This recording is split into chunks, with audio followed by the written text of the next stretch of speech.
But yeah, this isn't really the same thing. But I was just surprised to find out that Monk didn't write the arrangements for the Big Band recordings. Yeah, it was like another arranger. I can't remember his name. But just interesting, yeah, like a situation with somebody else handling your material. And Christmas time this year. There's new brushes. Sure. today is a brushes day. Brushes Day. Brushes day.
Good morning.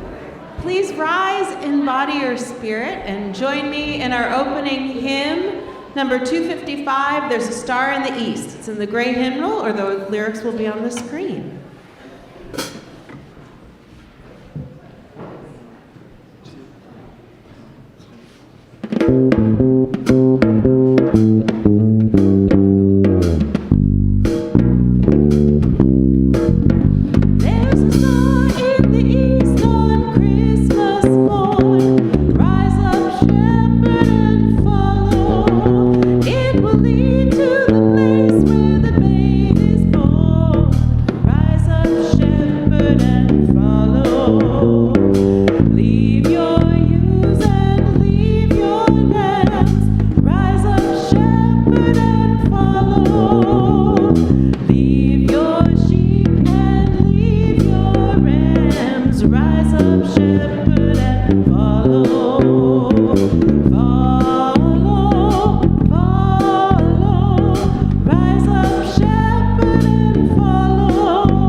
Leave your ewes and leave your lambs.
In gatherings, we are stirred like the leaves of the fall season, rustling around sacred trees, tossed hither and yon, until we come to rest together, quietly, softly.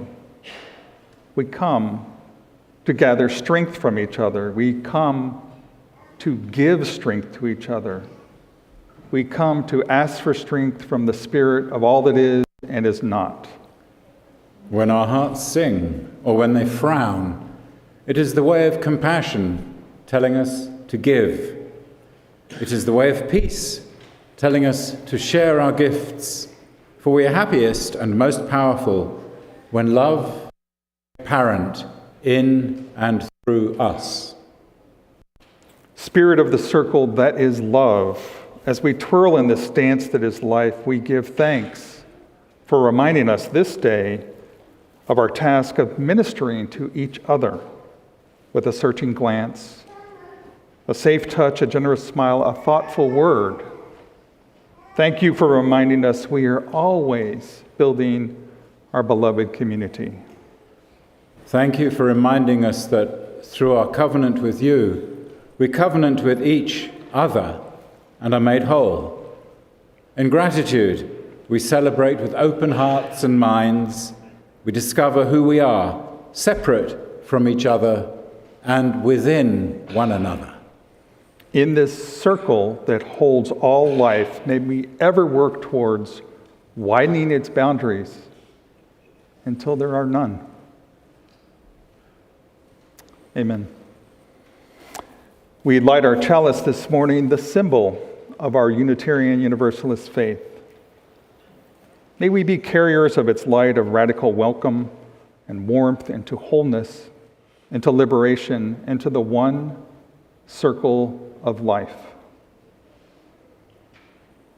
On this second Sunday of Advent, we also light the Advent wreath, the candles of faith and of hope, reminding us to kindle the light within.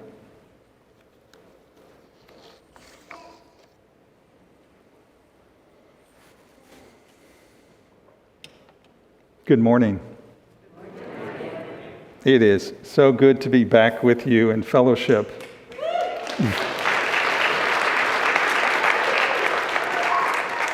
Welcome to the Sunday service of the Eno River Unitarian Universalist Fellowship in Durham, North Carolina.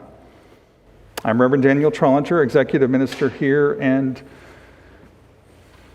let's welcome some other folks that are coming in as well. Whoever you are, wherever you came from, whatever your race or gender identity, whomever you love, and wherever you are on your spiritual journey and search for truth and meaning, you are welcome here. If you're new to this community, visiting for the first or second time, I invite you to rise in body or spirit so that we may give you a warm ERUUF welcome.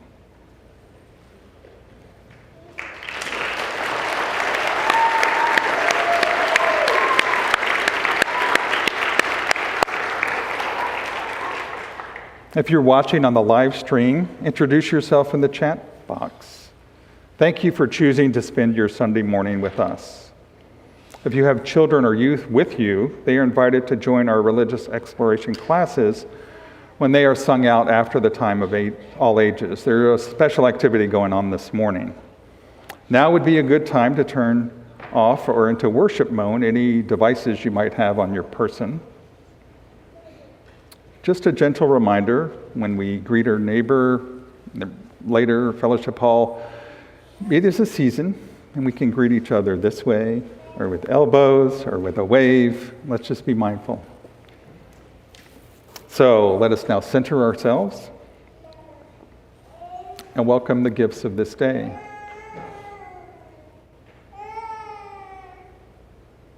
We also welcome this morning Madison Burke from North Carolina Immigration Solidarity Fund, our Generosity Sunday recipient this month. Madison?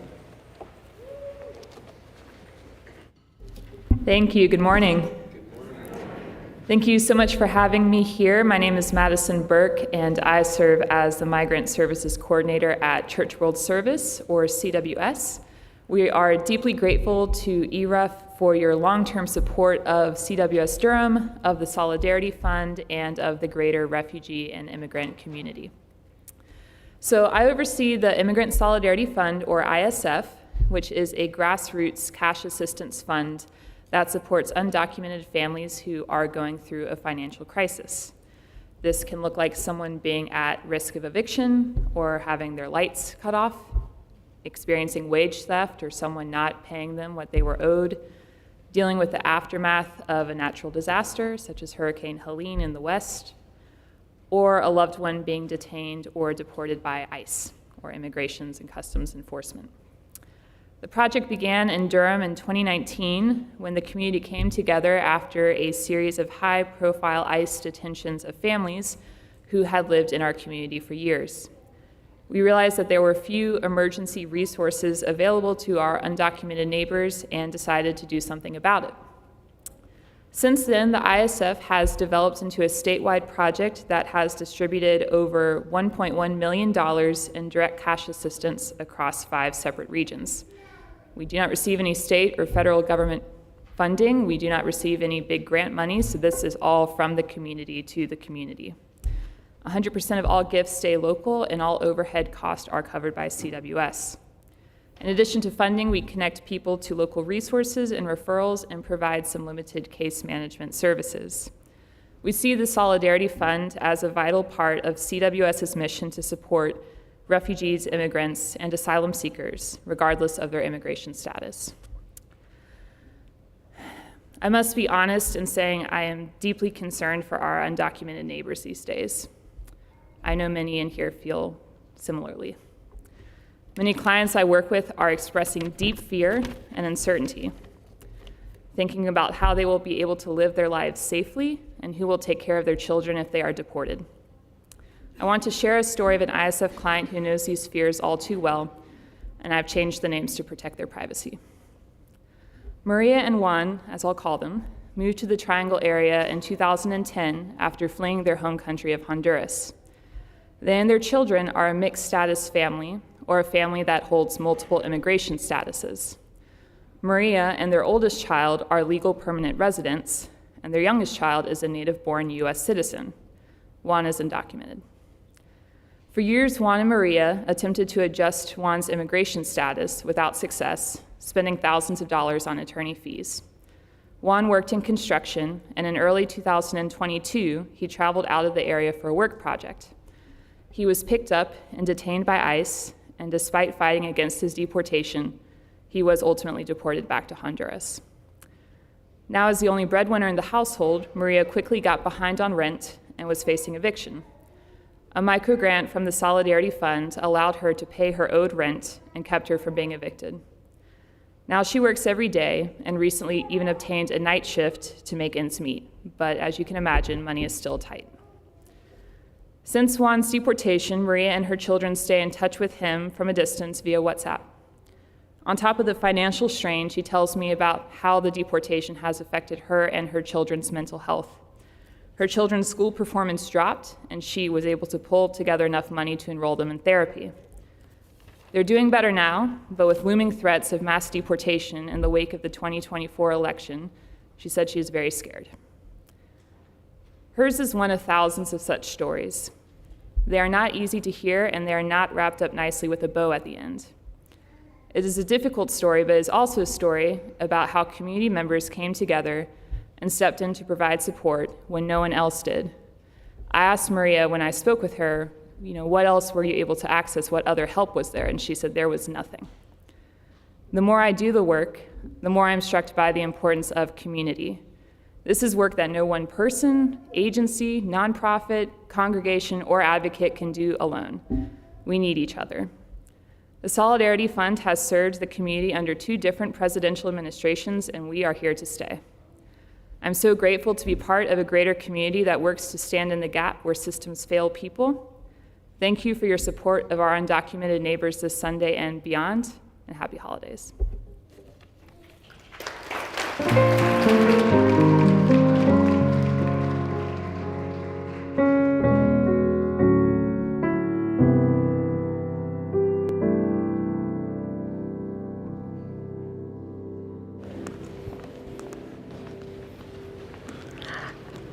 Hello. I invite all the children, adults, anybody who feels called to come join me for our Time for All Ages story. There's room for everybody. Yeah, good morning. My name is Sunshine. I'm gonna wait for a couple of other people to join us.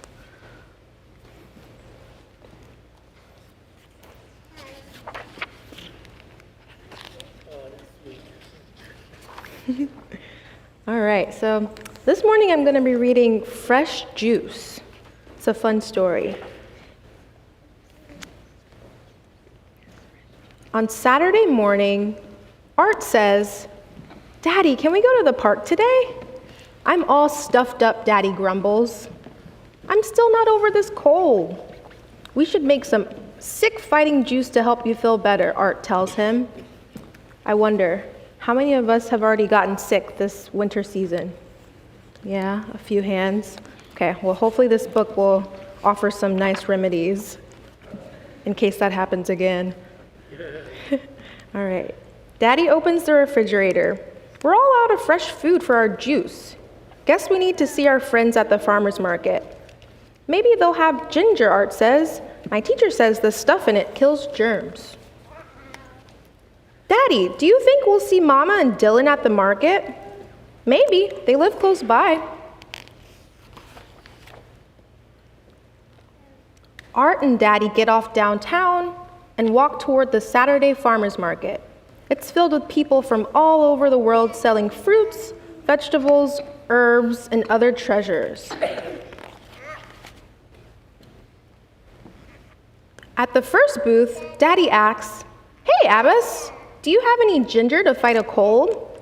Abbas replies, "No, but carrots are full of vitamins and minerals. They should help you feel better." "Okay, thanks," Daddy says, passing over some money.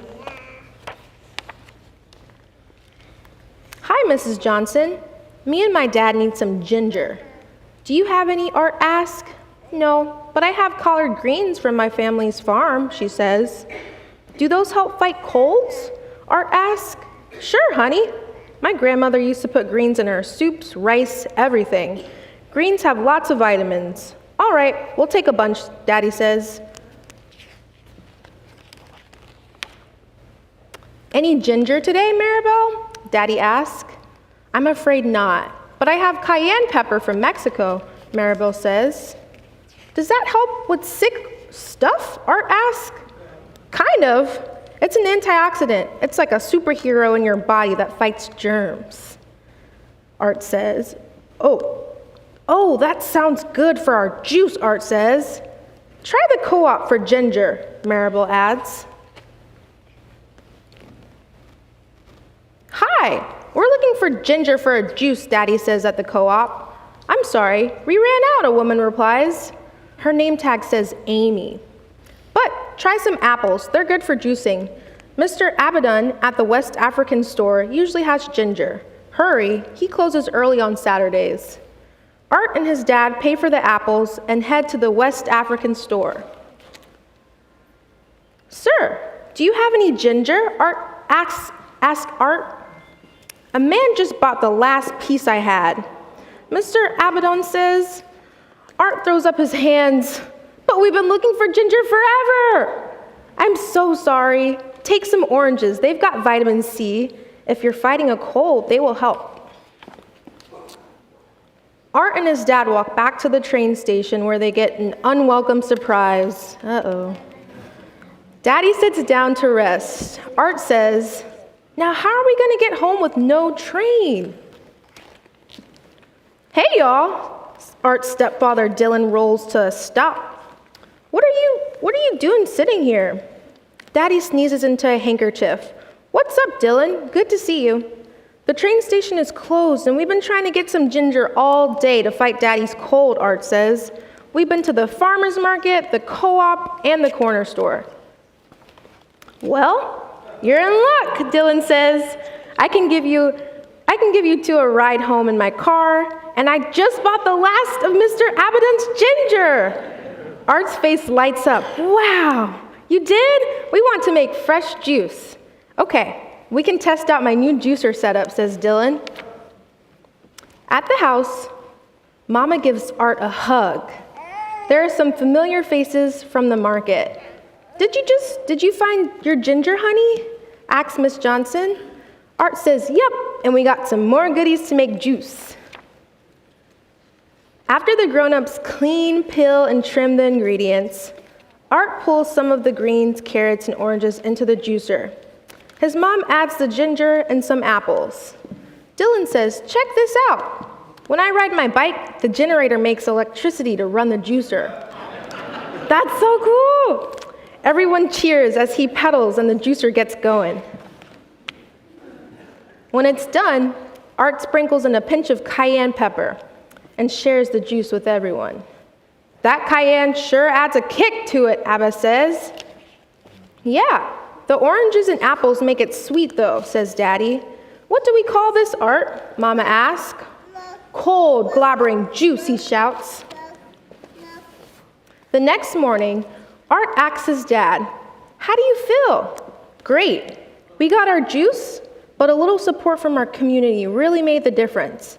If we keep helping each other out, we might not ever get sick. The end. What did y'all think of that story? Was it sweet? Yeah. So I'm assuming that everybody has helped somebody that you love at least once. So today I would really like for everybody in this room to think about how we can give our full attention to those that we love. Has everybody ever helped somebody that they love, or a friend or a family? Yeah? I have. So I think it might also be cool, since it's sicky season, next time if you guys feel like you're getting sniffles, maybe you can ask your mom or dad for some cold fighting juice. Yeah. All right. Well, thank you all for listening, and I think we can transition back and head over to our classes. Yeah.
Especially someone perhaps you haven't met.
In my mid-20s, I lived in the Netherlands for a year.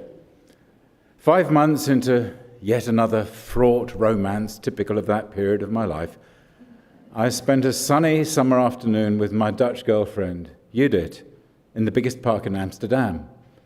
We were arguing, again, with some intensity. The crux of her complaint was that whenever we went out together, I was always looking round, always checking out what else was going on. She saw my wandering focus as a lack of interest in her and a sign of my weak commitment to our being together. I wasn't being present in the relationship. There was more than a grain or two of truth in her observation. We were finished before Christmas after she grabbed a bucket of dirty mop water and threw its contents at me. But in the park that day, my defense was that as a curious, gregarious person, I was just engaging with the wider world. And there was so much to see, particularly in Amsterdam. Besides, she got all my attention when we were alone, at her place or mine, I said. I did concede the point, though, and said I would try harder to be more present with her when we were out together. But the universe had an immediate test lined up for me. No more than 10 minutes after I'd said that, I spotted one of my dearest friends from university walking by about 25 yards away. I hadn't seen Jai in 4 years. Oh my God, the coincidence! I so wanted to jump up and greet him, but I knew if I did that, my relationship with Judith would end there and then, and my reunion with Jai would be uber awkward. So instead, I sent him loud, insistent thought waves, hoping he would notice me, letting us reconnect without giving Judith proof of the very thing she'd been upbraiding me for just minutes earlier. But he walked by, oblivious. I never told her about this, as to claim the credit I clearly deserved for ignoring Jai would have meant admitting that I'd noticed him in the first place. My disappointment about the missed reconnection could be mitigated, I knew, by one of my favourite things about Amsterdam that I alluded to a moment ago, the quantity and excellence of its art. Amid the hurly-burly of a busy city, you can turn a corner and suddenly find a gorgeous pattern of coloured bricks under your feet. Then there might be a stunning mural of Anne Frank or of a woman wearing a hijab through which you can see her thoughts. Further on, look, a 15-foot-high, eye-popping pink plastic hippopotamus. And this is just on the street. The galleries, the museums, particularly the Van Gogh Museum, the concert halls, the architectural treasures, the theatres, and so on, are numerous and of astounding quality. The power of any kind of art to touch our spirit, to stimulate us, to surprise us, to make us laugh or cry or just feel any sort of emotion, that's a great gift which requires our attention, our focus, our presence. I'm glad to say that the episode in the park had a happy coda.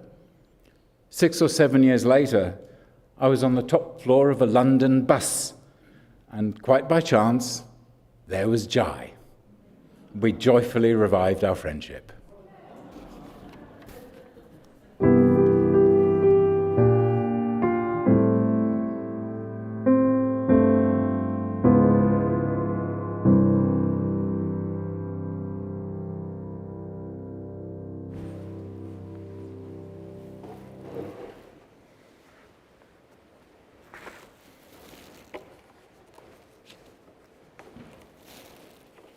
Please join me now in the spirit of meditation and prayer.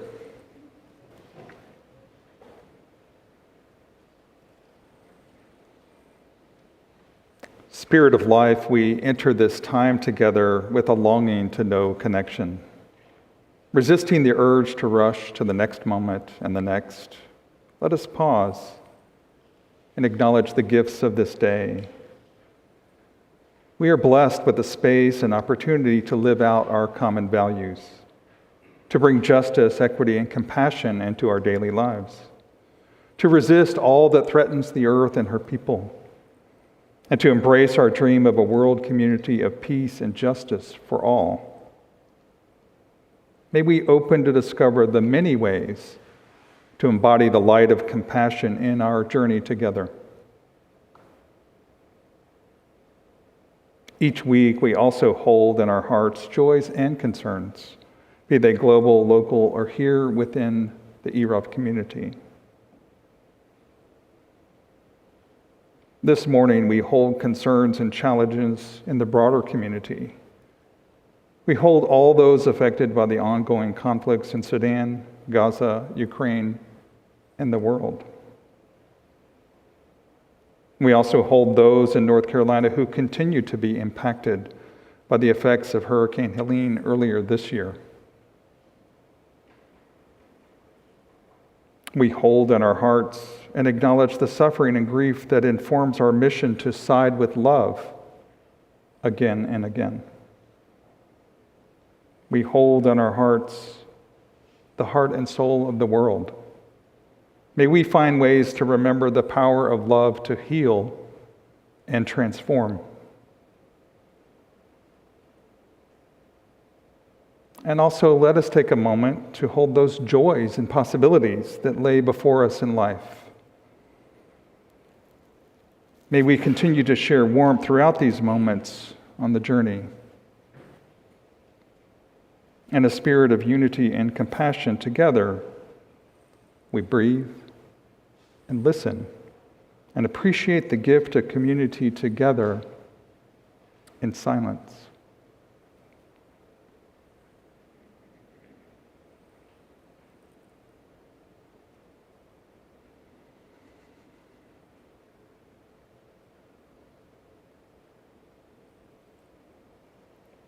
Amen. Ashe. Blessed be. We'll remain seated for our meditation hymn, which is number 123, Spirit of Life, in the gray hymnal, and the words are on the screen.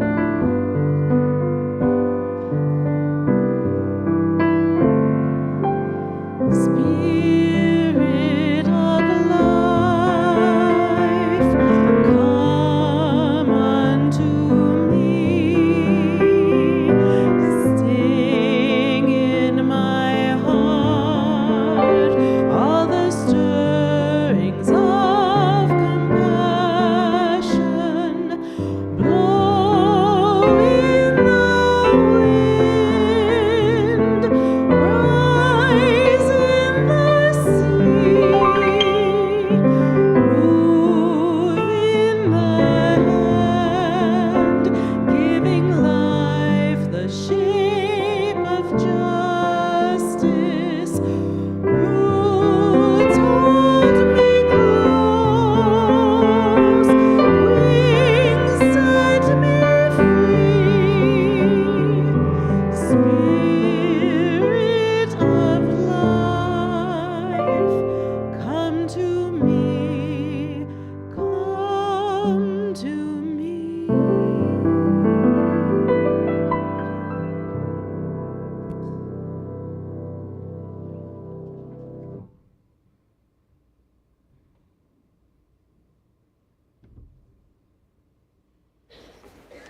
It really is so good to be back with you in community this morning. I have missed being with you, and I look forward to what we will share and co-create in the coming year. In case you haven't noticed, there's a lot going on here. There's a lot going on in the world as well. If you have felt the seismic shifts reshaping our world, you probably know that this is not a mere passing of time. It's a profound turning point that will forever alter who we are, not just as individuals, but as a collective. What if, in this pivotal moment in history, there was an extraordinary opportunity just waiting for you to claim it? One where you can awaken your power and become an agent of positive change. It all starts with little steps, awareness, daily choices. If we are only paying attention to outer things, to-do lists, schedules, CNN, email, Netflix, what are we not present to? How often do we tune in to the place of inner wisdom? I know. With everything going on, it seems counterintuitive to take time to meditate, listen, find our center. I get it. Life can feel full to overwhelming. Even if some of the fullness is fun, the holiday season and the state of the world can leave us feeling really stretched at times. Nevertheless, what would it take? What would it take to make some time to slow down and remember to be here now in this present moment and meet life as it is with a heart of compassion? Sometimes we call this presence. In this season of giving, how can you give yourself the gift of time? Time to slow down, time to listen, time to grow deeper in appreciation, time to be together, time to just be. As we get closer to the end of one year and the beginning of another, time is a little strange. It both speeds up and slows down at the same time. Have you ever been in the presence of something that made you pause and wonder, where time just stops? You enter a different space of awareness, of feeling. Maybe it's a piece of music, a work of art, a place in nature, or sharing with someone that is special to you. Even if it's just a fleeting moment and perhaps longer, what is going on here? What creates a moment of presence, a felt sense that may be both brief yet timeless? Being present, paying attention closely and consciously cultivates favorable conditions for creating presence. But what about moments when we're caught totally by surprise and pulled into something, into presence? Recently, I visited the Getty Museum in Los Angeles, a world-class museum for sure. There was a unique Van Gogh exhibit there with this painting, Irises. A captivating artwork, yes, attracting a crowd, people taking photos, even selfies with the classic piece. And as I looked at the painting, paying attention, feeling appreciation, something happened. It was as if the painting pulled me in to a place beyond time and space. It was a brief moment where something palpably came alive. Kind of hard to put into words. Now, interestingly, on the other side of the same gallery room, there was a replica of the painting, rendered by a sophisticated process using an AI-powered 3D painting printing machine. There was a whole exhibit explaining the science of this. It looked the same, but something was missing. It didn't feel alive. Exact replica in every way, but no presence. What does it take to be present to presence? Writers, artists, mystics often point us in that direction. Art in all its forms, from story to painting, film, music, can provide a poignant mirror that reflects back to us what it means to be human, what it means to be alive, what it means to be in the presence of something more than what appears on the surface. Poet John O'Donohue writes, "May your inner eye see through the surfaces and glean the real presence of everything that meets you. May your soul beautify the desire of your eyes that you might glimpse the infinity that hides in the simple sights that seem worn to your usual eyes." What does it take to see with the eyes of presence? This is where spiritual practice comes in, for it teaches us to remember something more, calls us back to ourselves, and invites us to cultivate new habits of the heart. For the past few months, I've been away on sabbatical, and as I return with a sense of restorative rest, I am present to a feeling of immense gratitude to this congregation for the gift of time. In a blog this week, I shared just a bit of my journey and a slice of my experience with engaging life consciously as a spiritual practice, seeking not only to bring mindful awareness to each encounter, but also deepen my practice in the interface where being present meets presence. Well, what does this mean? How does that work? In planning for sabbatical, I was initially disappointed. I couldn't find a retreat or workshop that spoke to me, so I decided, well, I'm going to just create my own retreat time in different ways. Chapter 1 was here in North Carolina, and the first challenge was simply slowing down and giving myself permission to unplug and stop being productive. I literally had to force myself to let go of developing projects, deadlines, schedules for work, and then on a personal level.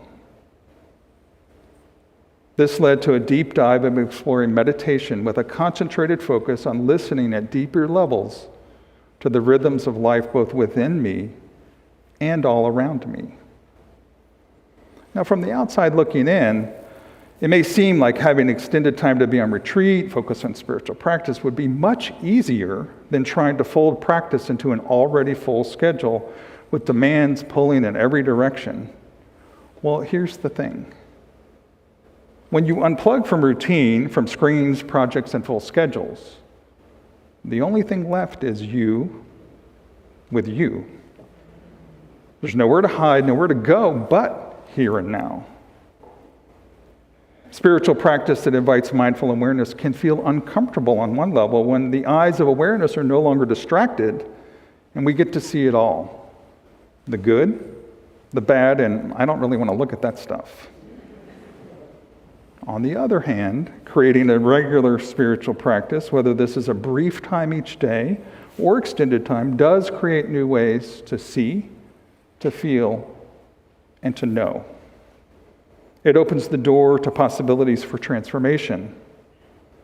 Tapping into our own inner wisdom is a great gift, waiting to be opened.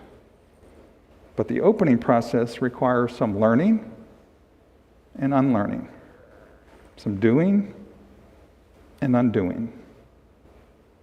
An authentic spiritual practice requires a willingness to open, listen, and go deeper into the generous, present moment, again and again. Then there is the possibility of encountering something greater than the limited self and connecting to a center of wisdom within, presence. Does it happen instantly? Does it happen every time? Not necessarily. This is why it's called spiritual practice. Cultivating the gardener of our inner world on a regular basis gives us the opportunity to recondition the mind, reorient the body, and nurture the spirit, all by making the choice over and over again to open, listen, and go deeper. Being present to hear. Being present with the eyes of the heart. So, what opens the door to presence? There may be different keys that work, but here's one that had a powerful impact on me. Last January, I shared in a sermon here that one of my goals for 2024 was to engage experiences that took me out of my comfort zone, to cultivate new habits to support a renewed body, mind, and spirit. Why? I felt that in order to serve effectively as a minister to this amazing fellowship, I needed to forge a deeper path for my own spiritual growth. Now, fast forward many months to November of this year, the last month of my sabbatical, I deliberately placed myself in a different environment to move out of the comfort zone of the familiar and into the diverse world of Los Angeles, California, to create a spiritual retreat for a month. One of my daughters, Kelsey, lives there, which was a nice bonus. I stayed at a small place near the beach and engaged a dedicated spiritual practice, routine there in a place where the rhythms of life are colorful, at times chaotic, and full of surprises. Now, I didn't really know this going in. I had these visions, I'm going to walk at the quiet beach, and it's going to be peaceful. Well, Venice Beach and that whole area is not really like that. Daily, my walking meditation would take me along the vibrant boardwalk scene full of people walking, running, and riding all sorts of vehicles with wheels. There was bikes, there were skates, there were scooters, strollers, skateboards, cabs that got pedaled by a bike or electric bike. And regardless of the activity, almost everyone seemed to have a very booming speaker to fill the air with music. So for me, the sights and sounds of this unique California vibe became part of a meditation practice of being present to life, even in its fullness, even in its loudness, even in its chaoticness. Instead of resisting the confluence of so many energies that from one perspective could impinge on my state of stillness within, I learned to embrace these dynamics as a spiritual practice for remaining centered in the full flow of life. Was I always successful? No. Did I get frustrated sometimes and feel stuck? Yes. Did the habit of need to feel productive chase after me? Yes. Yet each time I feel pulled off in any direction, I consciously chose to bring myself back to acceptance, to compassion for life. I chose to slow down and practice presence. The overriding focus of my practice was cultivating a sense of gratitude and to expand this more deeply in my body and my being with every step, every breath, every day. As a result, I developed new muscles for appreciation and gratitude. For me, this was the key that transformed being present into presence. Not just in an art museum or a good hike, one-on-one conversation, yoga class, or a quiet garden, everywhere, all the time, in the flow of life, practicing presence. Now, even though we are each on our own spiritual journey, we are not alone, and it's not a solo effort. Spiritual practice has a me component and a we component. We need each other to create community. We need each other for support and sharing along the way. We need each other to learn, grow, and co-create the more beautiful world our hearts know is possible. Community is a place that is created by the presence of each of us showing up just as we are. The gift of your presence here is felt and absolutely needed to co-create beloved community. In the welcome each Sunday, we affirm whoever you are, wherever you come from, whatever your race or gender identity, whomever you love, and wherever you are on your spiritual journey and your search for truth and meaning, you know the rest. You are welcome here. These are more than just words. They reflect a collective identity for the unique way this fellowship embodies community as a presence in the world.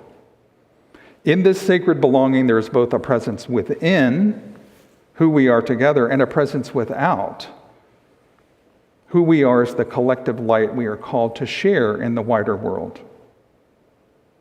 How do we need to grow together to expand our capacity as a presence in our work for justice and equity? Again, this is where spiritual practice comes in. Community as the practice of presence. We need practice together to grow deeper in our UU values. We need practice together to stay centered in the face of a challenging world. Now, more than ever, in this moment in time, what does it mean to be a collective presence as a community that cares for one another and the world actively always grounded in love. Remember, a felt sense of appreciation opens the door. It's a gift that moves us deeper into relationship with one another and with life. Gratitude is a gift that keeps on giving. It is also a superpower that can change the experience of time from limited and not enough to unlimited by bringing us again and again into the generous present moment. In this season of giving, how can you give yourself the gift of time? Time to slow down, time to listen, time to grow deeper in appreciation, time to just be. How can you share the fruits of this gift with others? Here are 3 practices I will lift up as an invitation for December or homework.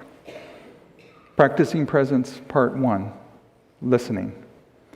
This holiday season, I invite you to take time to listen as a spiritual practice.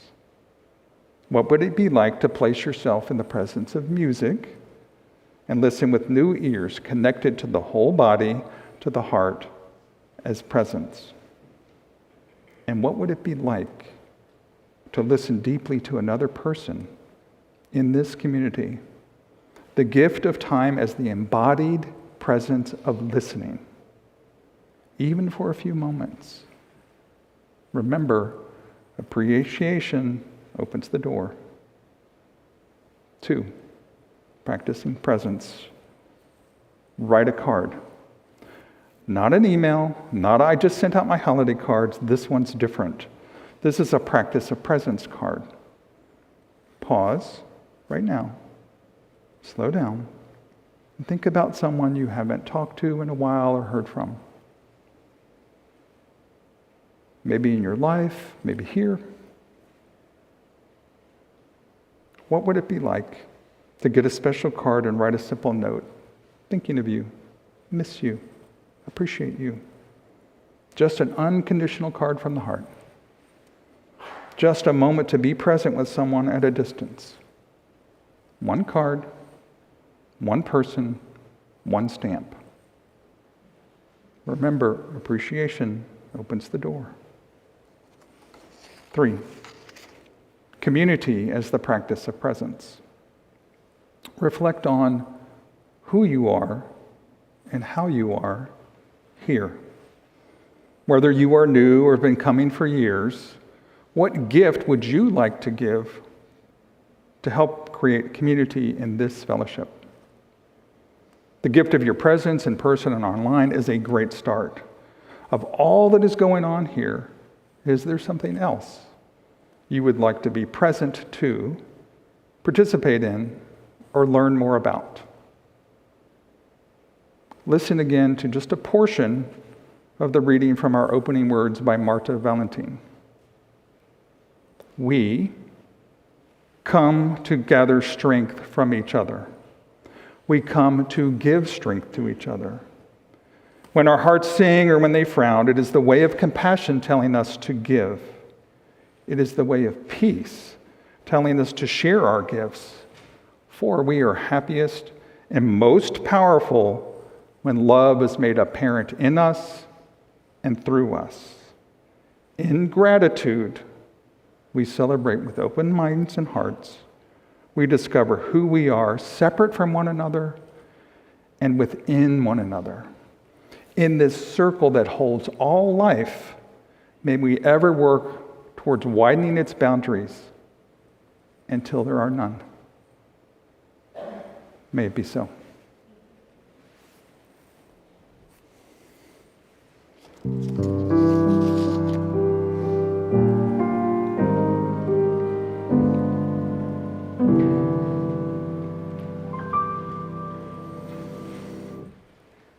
It is now time for the offering. Our collection this morning goes to North Carolina Immigration Solidarity Fund, our Generosity Sunday recipient this month. Madison, who shared with us earlier, will be in the fellowship hall if you would like to learn more about this organization. Please place your tangible gifts in the pouches as they're passed around, or point your device at the QR code and go from there. Thank you for your generosity.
We give thanks for the many gifts that support the building, the sustaining of this beloved community, and for the special gifts of meeting the great need to support immigration work in this community.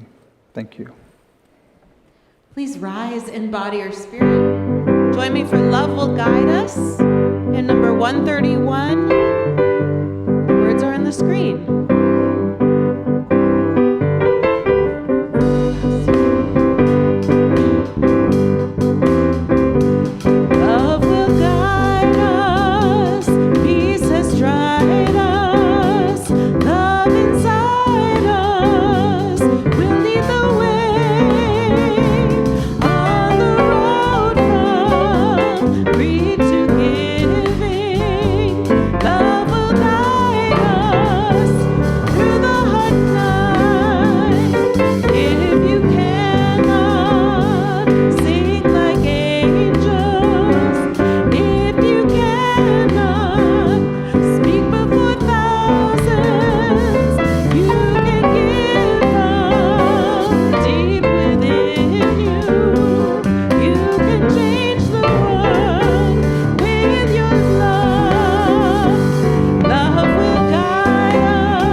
How about a shout out for Wendy and our house band?